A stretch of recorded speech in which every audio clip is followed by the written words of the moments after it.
quay số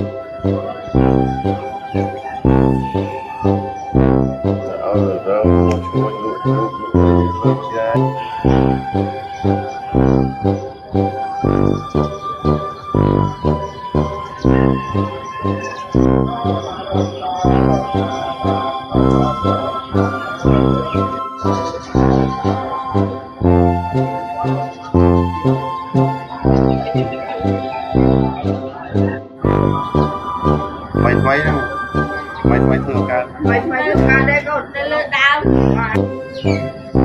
sạch em là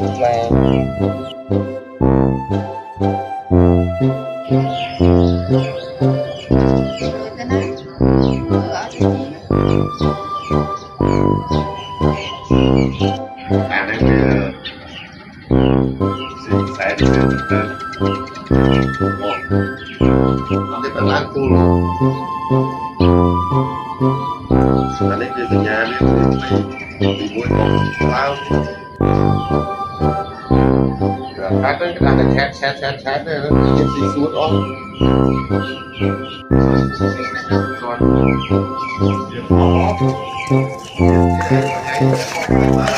trời ơi anh vừa tại mới chào đây đây nhà tiền ăn đâu không mà